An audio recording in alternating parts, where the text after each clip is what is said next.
Haleluya. Shalom Bapak Ibu, saudara-saudara yang dikasihi oleh Tuhan.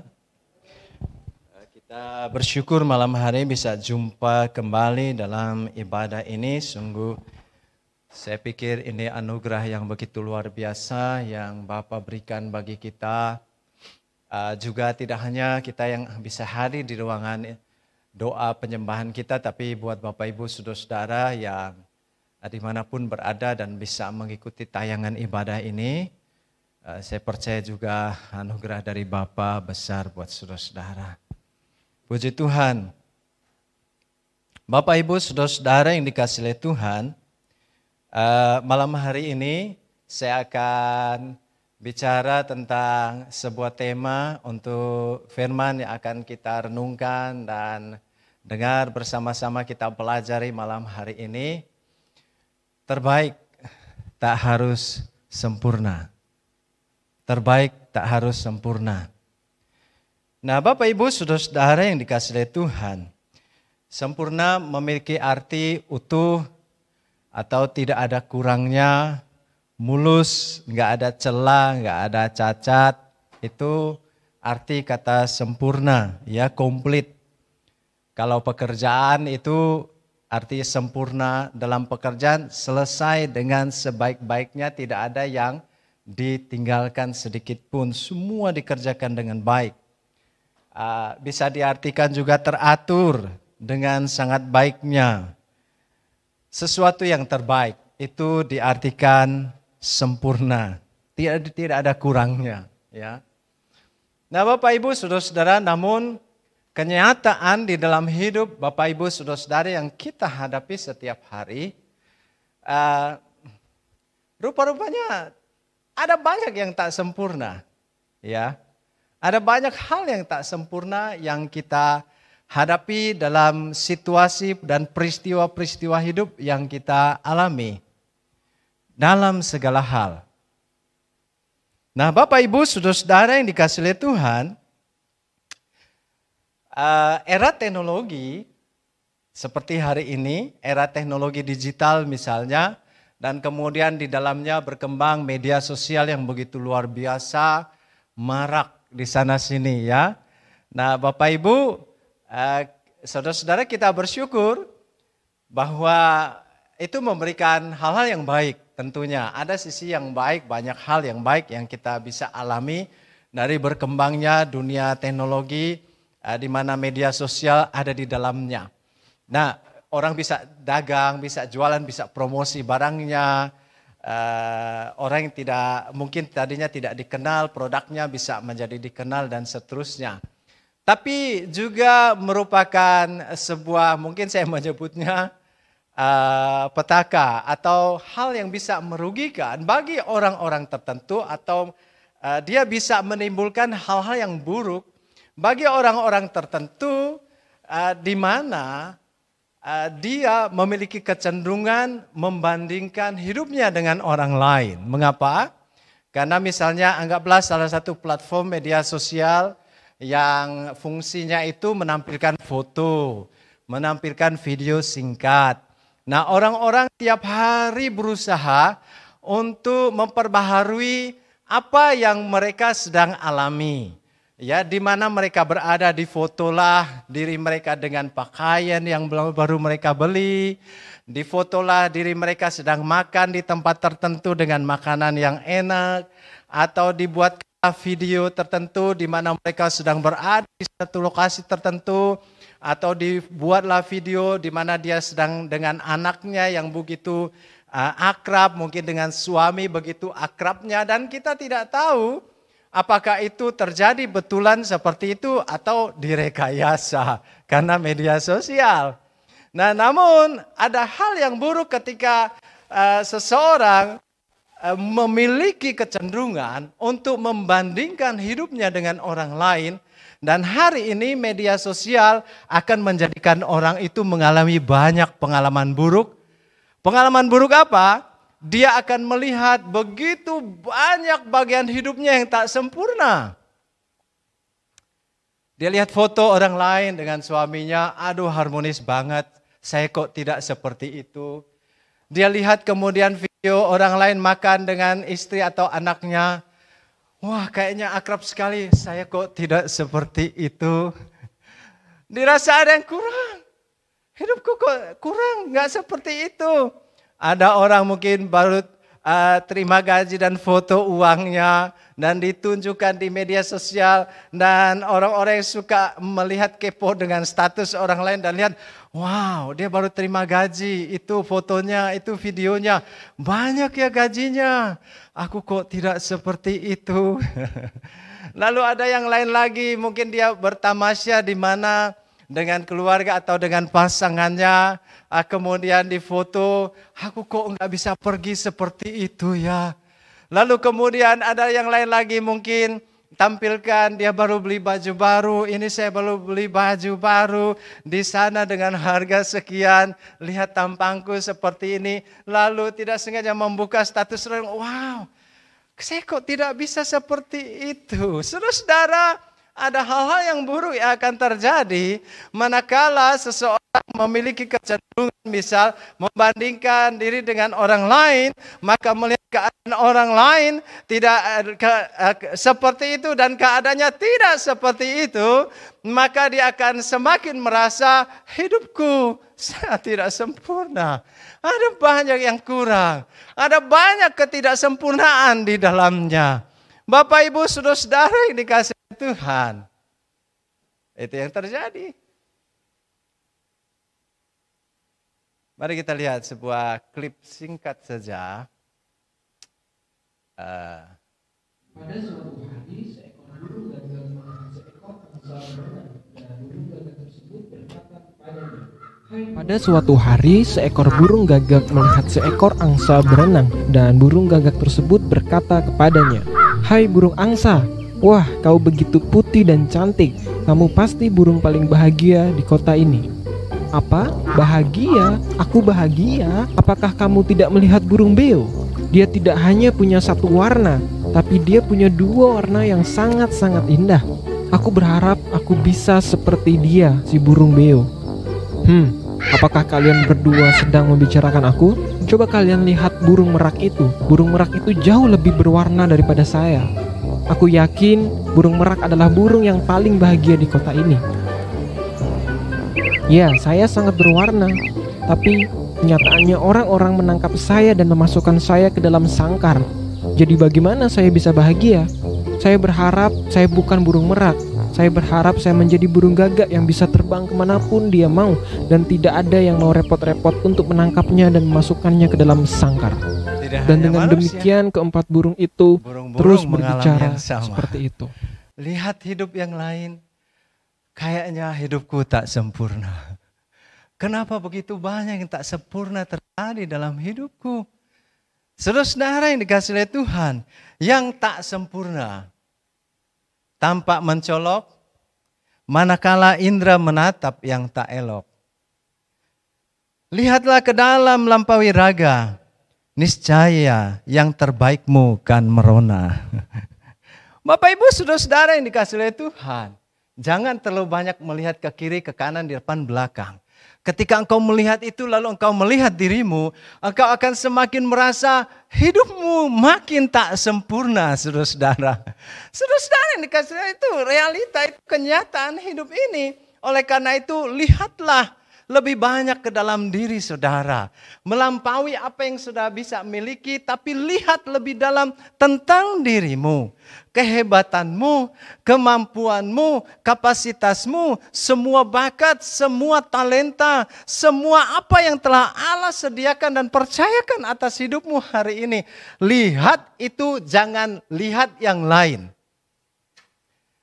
Bapak, Ibu, saudara-saudara, ketika engkau melihat ke dalam dirimu, engkau akan melihat benar ada hal-hal yang kurang, yang tak sempurna.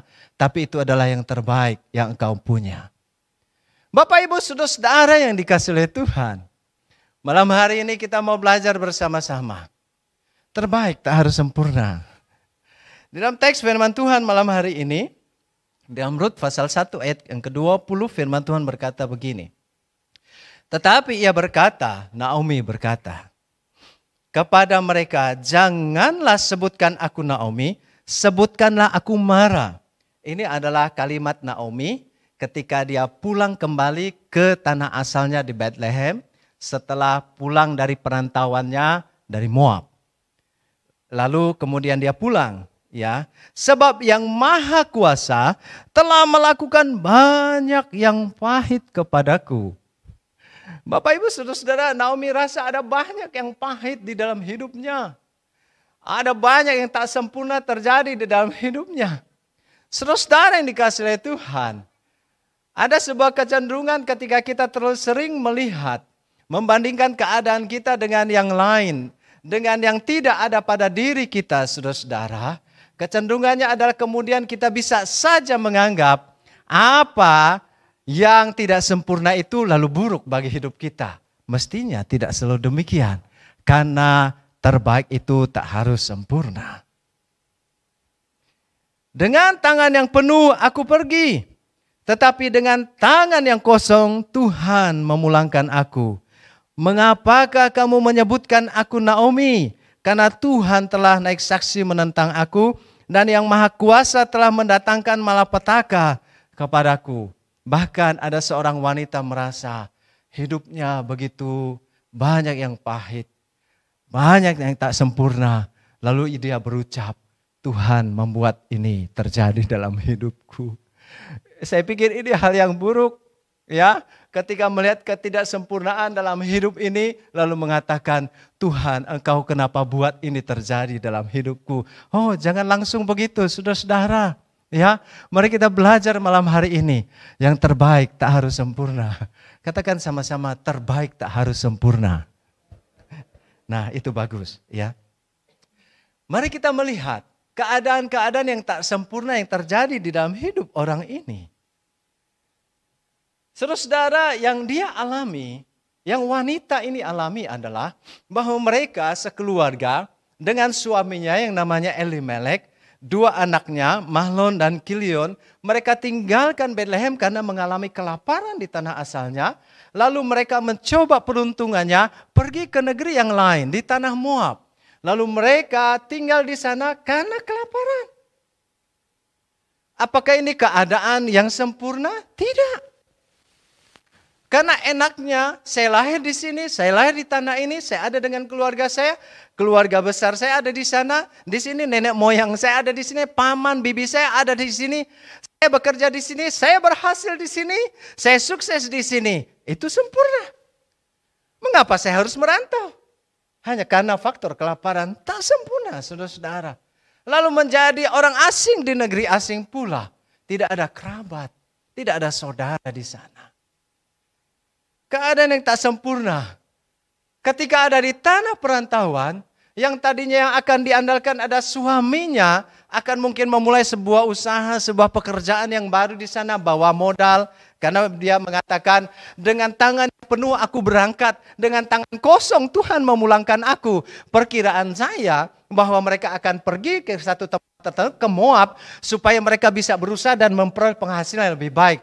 Nyatanya justru di tanah perantauan itu, yang tadinya suaminya diharap akan bisa memiliki pekerjaan yang lebih baik, usaha yang lebih baik supaya mereka tidak perlu kelaparan, mati. Tidak sempurna. Keadaan yang tak sempurna. Dia sampai mengeluh, wanita ini mengeluh, saudara-saudara. Ayahnya meninggal. Ayah dari Mahlon, Kilion, dua orang anak muda ini meninggal. Dan mungkin mereka masih muda. Kemudian setelah ayahnya meninggal, entah waktu ayahnya meninggal atau ayahnya belum meninggal, tidak dijelaskan oleh Alkitab. Mahlon dan Kilion kemudian menikahi warga wanita Moab. Yang satu namanya Orpa, yang satu Rut. Dan kemudian setelah 10 tahun mereka ada di negeri yang asing, di tanah Moab, sudah menikah pula. Pada tahun ke-10, Mahlon dan Kilion juga dipanggil oleh Tuhan, meninggal. Saudara-saudara, Naomi tidak hanya kehilangan, wanita ini tidak hanya kehilangan suami loh. Kehilangan dua putranya. Iya tadi kalau suaminya meninggal, oke deh anakku sudah besar, mungkin dia bisa bekerja, membangun usaha, dan bisa menghidupi aku. Kali ini, kembali datang keadaan yang tidak sempurna yang dia alami. Dua anaknya juga dipanggil Tuhan pada tahun yang ke-10 di perantauan. Sudah dia menjanda lebih dahulu. Tapi kali ini mantunya menjanda juga. Orpa dan Rut menjanda di usia yang masih sangat muda. Saudara-saudara, tidak hanya satu janda tinggal di satu rumah. Kali ini ada 3 janda di satu rumah. Apakah ini keadaan sempurna? Ini keadaan yang tak sempurna. Apakah Naomi menginginkannya? Mungkin tidak. Apakah Rut mau? Orpa mau ditinggal mati oleh suaminya di masa muda baru menikah? Tentu tidak mau. Ini keadaan yang tak sempurna, saudara-saudara. Nah, Bapak Ibu saudara-saudara yang kasih Tuhan, menjadi janda di usia yang muda, menjalani hidup tanpa ada seorang pun tulang punggung. Yang tadi dia diharapkan suami, yang tadi diharapkan 2 pasang anaknya, 1 pasang anaknya, dan suami dari Orpa dan juga Rut bisa menjadi tulang punggung, nyatanya meninggalkan mereka untuk selamanya. Apakah keadaan ini sempurna? Ini keadaan hidup yang tak sempurna. Kalau mereka bertiga boleh memilih, tentu mereka tidak mau memilih menjanda di usia yang muda. Tapi ini realita. Ini kenyataan, saudara-saudara. Sampai dia rasa ketika Naomi mulai komplain kepada Tuhan, dengan tangan yang penuh aku pergi. Tapi dengan tangan yang kosong Allah memulangkan aku, sampai seolah-olah dia menuduh Allah melakukan itu atas hidupnya. Kalau mungkin dia boleh meminta, Tuhan kenapa engkau enggak ubah keadaan ini? Kalau boleh, kenapa hal yang tidak sempurna ini terjadi dalam hidupku? Bolehkah yang sempurna saja terjadi dalam hidupku? Nyatanya itu terjadi, saudara-saudara. Keadaan yang tak sempurna. Nah, Bapak Ibu saudara-saudara yang dikasihi Tuhan, saya tidak tahu apa yang sudah alami hari ini, hari kemarin. Tapi kalau manusia, para gadis, para wanita ini mengalami hal-hal yang tak sempurna dalam hidupnya, maka saya yakin juga kita juga diperhadapkan pada kenyataan-kenyataan hidup yang kadang tampak tak sempurna. Dalam semua sisi hidupmu, dalam hubungan, mungkin tampak tak sempurna. Melihat pasangan, mungkin ada bagian yang tampak tak sempurna.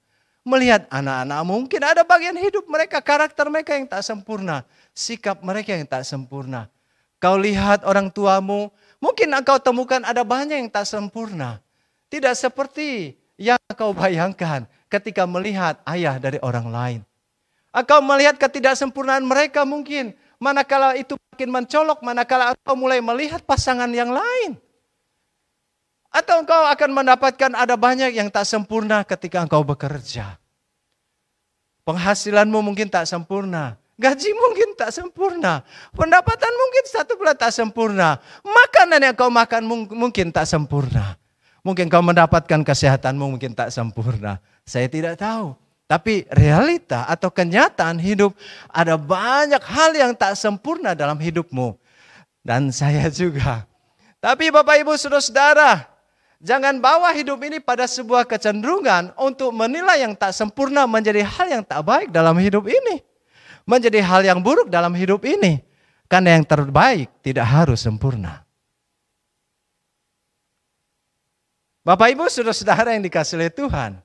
Apakah ada di dalam kehidupan manusia yang terjadi di dalam dunia ini, lalu kemudian dia kemudian mengalami yang terbaik dari yang tak sempurna? Nah, mari kita lihat berikut. Di dalam teks firman Tuhan, terbaik walau tak sempurna, tapi ini yang terjadi. Kita kembali lagi contohnya ini ya. Rut, sekarang Rut bukan Naomi, ini Rut ya. Mereka kembali ke tanah asalnya di Bethlehem. Saudara-saudara yang dikasihi Tuhan, mereka harus makan. Orpa tidak kembali, dia kembali ke tanah asalnya. Tapi Rut ikut mertuanya pulang ke negeri asing kali ini, ke tempat asal mertuanya. Lalu bagaimana hidup mereka berdua? Sekarang mereka sama-sama janda.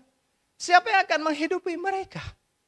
Saudara-saudara, mungkin Naomi, mungkin Rut juga cari pekerjaan supaya mendapatkan upah. Tapi pada kenyataannya kalau kita baca firman Tuhan katakan bahwa pada akhirnya Rut datang ke sebuah ladang orang kaya yang bernama Boas. Tidak datang bukan karena dipanggil untuk jadi seorang pekerja harian lalu mendapatkan upah. Bukan. Dia bukan pekerja bayaran. Dia tidak dipanggil atau dia tidak diminta untuk bekerja di ladang itu untuk menuai jelai. Ya anggaplah padi di zaman kita ya. Karena jelai itu jarang kita lihat. Dia tidak dipanggil untuk menuai. Bukan untuk menjadi pekerja, saudara-saudara. Dia datang ke sana, permisi Pak. Permisi mandor. Saya datang ke sini, bolehkah saya memungut dari jelai yang jatuh hasil panenan? Jadi memungut sisa-sisa. Oh ya silakan. Pungut saja yang sisa-sisa. Dia tidak memungut yang masih tumbuh. Dia memungut dari yang sisa yang jatuh. Mungkin sudah keinjak. Mungkin berantakan di sana sini. Mungkin tidak utuh satu tangkai. Hanya beberapa bulir dikumpulkan. Saudara-saudara, itu keadaan yang tak sempurna. Yang sempurna adalah dia kerja, dia dapat uang, dia bisa beli apa yang dia mau. Yang sempurna adalah dia bekerja sesuai upahnya, lalu dia bisa membeli makanan yang dia mau. Atau dia bekerja, kemudian dia bisa mungkin masih ada penghasilan sisa dan dia menabung. Itu jauh lebih baik. Namun ini keadaan yang tak sempurna, tapi ini yang terbaik. Bahwa kemudian dari sisa jelai yang dia kumpulkan, dia bersihkan pada sore harinya, dan kemudian dia bersihkan, bawa pulang. Bukan untuk ditumpuk lalu kemudian dijual dan mendapatkan uang. Hanya cukup untuk makan mereka berdua, dia dan mertuanya. Enggak sempurna saudara-saudara. Enggak ada pikiran bagaimana mau menabung. Enggak ada pikiran bagaimana mungkin memperbaiki rumahnya dari hasil pungutan jelai, dari sisa-sisa jelai itu tadi. Enggak ada mikir mungkin beli giwang. Anting ya. Anting. Enggak kepikiran beli baju baru. Tapi itu keadaan yang terbaik. Bahwa dia dapat makan hari itu. Dan besok dia akan memungut kembali dari apa yang jatuh. Apakah keadaan itu sempurna? Keadaan itu tak sempurna. Tapi itu terbaik.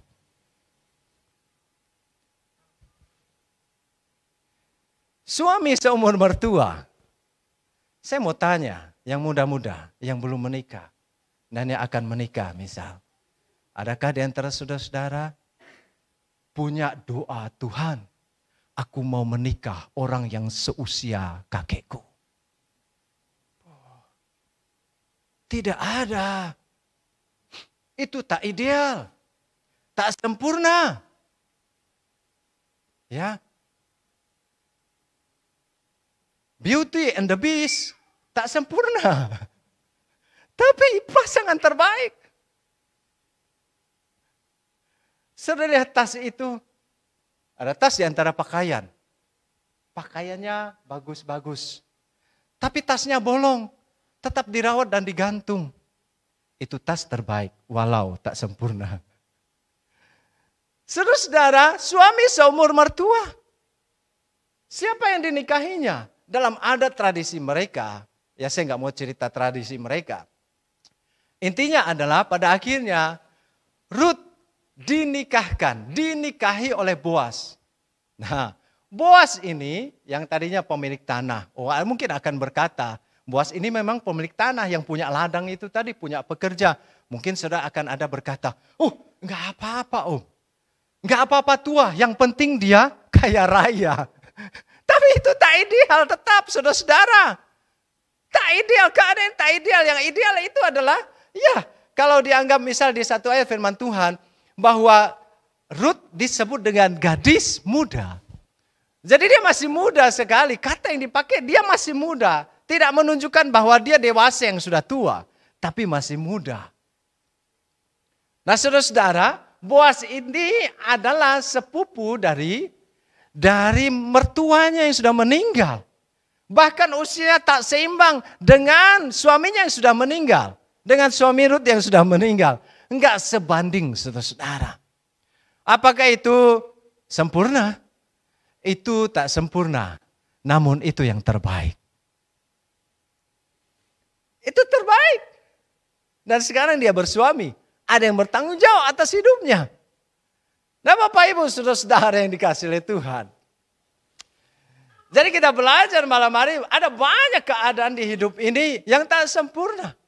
Tapi jangan berhenti di sana lalu mengatakan, wah keadaanku tak sempurna, situasi yang ku alami banyak sekali yang tak sempurna. Lalu langsung mengatakan, Tuhan ini buruk, ini tidak baik. Yang terbaik tak harus sempurna saudara-saudara. Karena kita diajari malam hari ini, ada contoh hidup orang-orang. Dia menjalani keadaan yang tak sempurna, tapi itu yang terbaik yang dia alami di dalam hidupnya. Nah Bapak Ibu saudara-saudara yang dikasihi oleh Tuhan, hidup ini adalah sebuah perjalanan proses. Jangan berhenti di satu titik tertentu, melihat keadaan yang tak sempurna datang, lalu putus asa. Saudara, mari kita belajar menerima dan memahami setiap keadaan yang tak sempurna itu. Dan kemudian kita katakan, terima kasih Tuhan kalau saya sampai ada di titik ini. Saya tahu Engkau ada. Lalu kita bisa belajar bersyukur. Daripada melihat keadaan yang tak sempurna dan kita mengatakan, sungguh hidupku ini buruk. Ketika kita melihat ada situasi yang tak sempurna dan mengatakan keadaanku tidak baik. Apalagi kalau sampai menyalahkan Tuhan. Lebih baik malam hari ini kita mulai belajar. Bagaimana memahami, lalu kemudian kita mengerti, lalu mampu menghadapi keadaan yang tak sempurna dalam hidup ini, atau mungkin yang akan saudara alami di depan, dan kemudian jadikan itu terbaik dalam hidupmu. Membuat peristiwa-peristiwa yang tak sempurna, kejadian-kejadian peristiwa yang tak sempurna dalam hidup ini, menjadikannya terbaik dalam hidup ini. Mari kita belajar bersama-sama malam hari ini. Apa yang perlu engkau buat malam hari ini? Firman Tuhan mengajarkan kita, jadilah tegar. Haleluya. Ini bukan penyanyi yang cilik kapan hari itu ya, bukan. Tegar, ya. Jadikan dirimu berkarakter. Ayat 16 pasal 1. Rut. Tetapi kata Rut, jangan desak aku, meninggalkan engkau dan pulang dengan tidak mengikuti engkau. Sebab kemana engkau pergi, ini omongan Rut ke mertuanya ya. Ke situ jugalah aku pergi. Dan di mana engkau bermalam, di situ jugalah aku bermalam. Bangsa mula bangsaku dan Allah mula Allahku. Oh, dia punya agamanya beda, kepercayaan beda. Kali ini dia katakan, kemana engkau pergi, Bu mertua, aku ke situ. Aku akan menyembah siapapun Allahmu. Aku akan mati di mana engkau mati. Wow. Di mana engkau mati, aku pun mati di sana. Di sanalah aku dikuburkan. Beginilah kiranya Tuhan menghukum aku. Bahkan lebih lagi daripada itu, jikalau sesuatu apapun memisahkan aku dari engkau selain daripada maut. Ini kayak janji orang nikah ya, hanya maut yang memisahkan kita. Padahal ini diucapkan oleh seorang menantu kepada mertua perempuannya. Wah. Ketika Naomi, ayat 8, ketika Naomi melihat bahwa Rut berkeras. Kata berkeras ini sudah memutuskan, saudara-saudara. Dia bertekad, kemudian dia berkomitmen. Dia berkeras untuk ikut bersama-sama dengan dia. Berhentilah ia berkata-kata kepadanya. Rut menunjukkan dirinya sebagai seorang yang berpendirian teguh, saudara-saudara. Tegar, kuat dalam komitmen, berani menghadapi keadaan apapun. Tidak menyesali kekurangan dan keterbatasannya. Dia tidak menoleh ke belakang. Dia punya keinginan yang gigih untuk berjuang. Tegas dalam keputusannya. Nah Bapak Ibu saudara-saudara, semua sifat tersebut yang ditunjukkan yang saya baca tadi adalah karakter di dalam diri seseorang. Dan karakter macam inilah yang akan memampukan saudara dan saya menghadapi keadaan yang tak sempurna menjadi terbaik bagi hidupmu.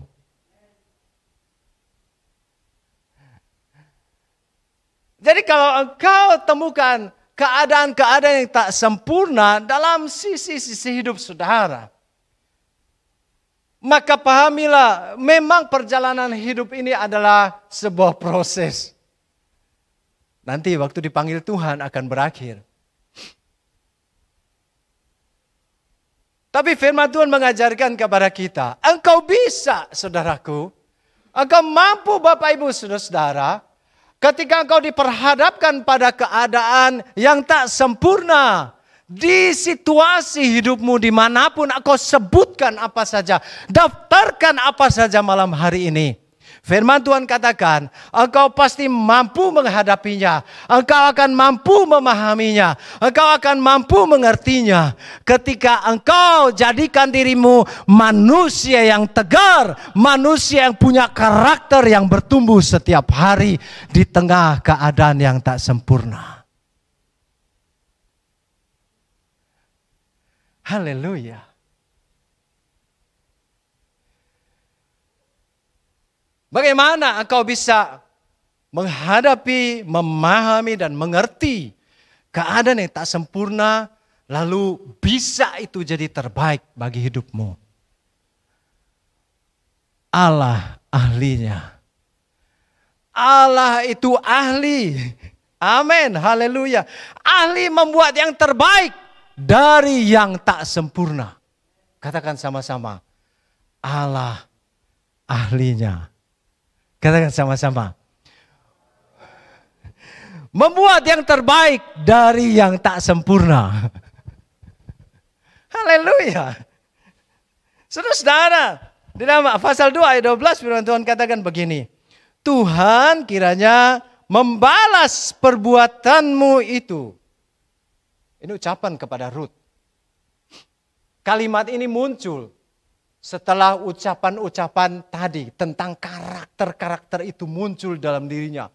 Keras, berpendirian teguh, kemudian gak gampang menyerah, gak pernah menoleh ke belakang, pejuang.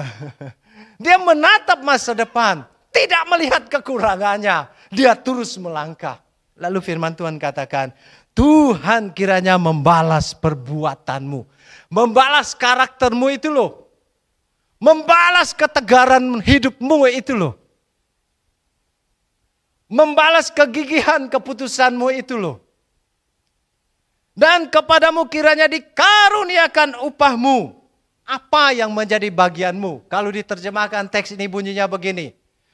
Tuhan kiranya mengaruniakan kepadamu apa yang telah hilang, Allah kembalikan kepadamu. Apa yang telah dicuri, Allah kembalikan kepadamu. Kalimat itu punya arti seperti itu. Haleluya. Sepenuhnya oleh Tuhan Allah Israel, yang di bawah sayapnya engkau datang berlindung. Bapak Ibu Saudara yang dikasihi Tuhan. Oleh karena itu kalau kau alami hal-hal yang tak sempurna, situasi yang gak sempurna, jangan noleh ke kiri, ke depan, ke belakang, ke tetangga, ke orang lain. Datanglah pada Tuhan. Datang dan minta dinaungi oleh sayapnya. Pandanglah kepada dia. Taruh setiamu di dalam dia.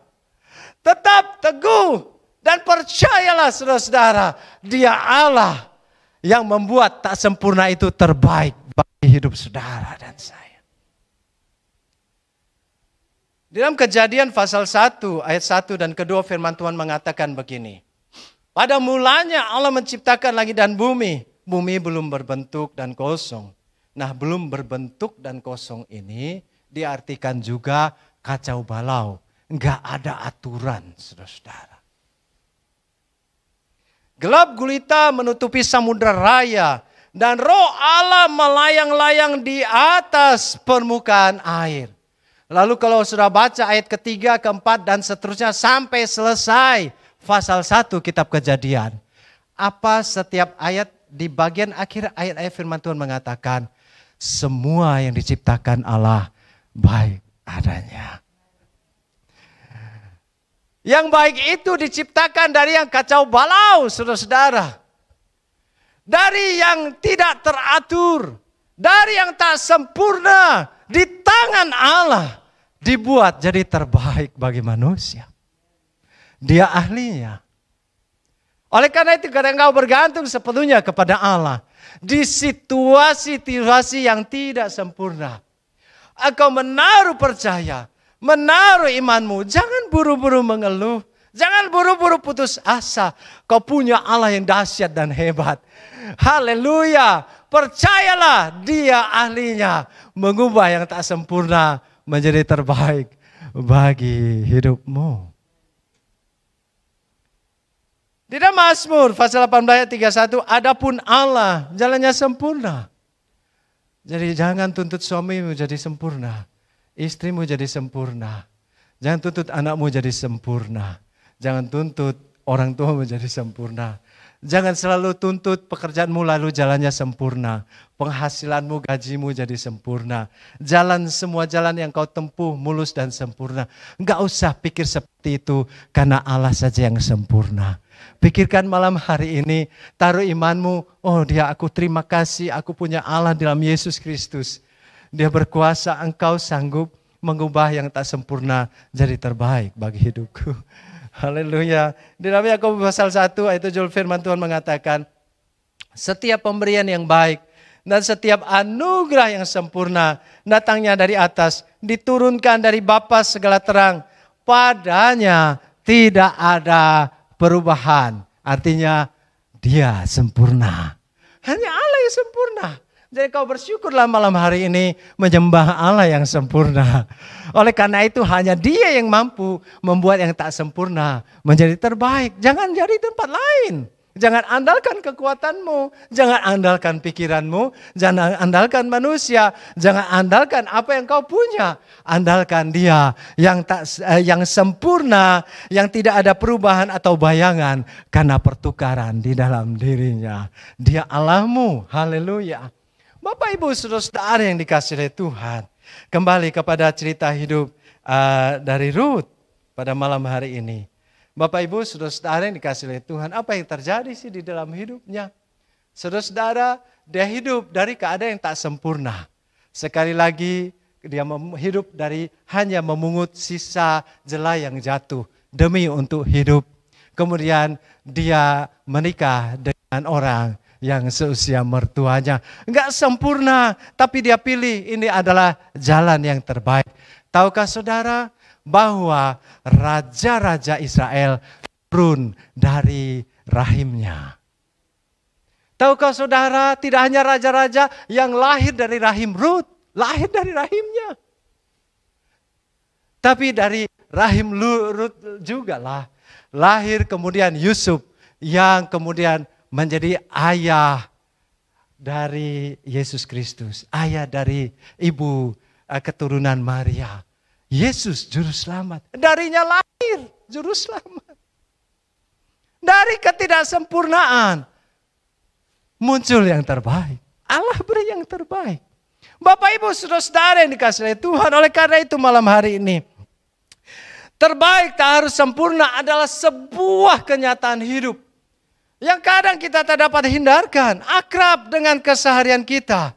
Walaupun kecenderungan kita, Bapak Ibu saudara-saudara, kecenderungan manusia ketika melihat, mengalami, merasakan yang tak sempurna, menganggapnya tak baik, menganggapnya kemudian buruk. Akan tetapi saudara malam hari ini, saudara dan saya memiliki pilihan, tetap bisa memahami dan mampu menjadikan situasi hidupmu yang tak sempurna terbaik bagimu dengan tetap tegar. Haleluya.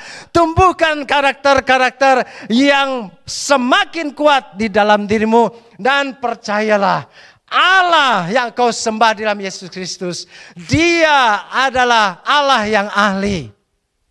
Dia Allah yang ahli. Membuat tidak hanya yang tak sempurna, tapi membuat yang kacau dan yang tak beraturan menjadi terbaik bagi hidup saudara dan saya. Kita berdoa.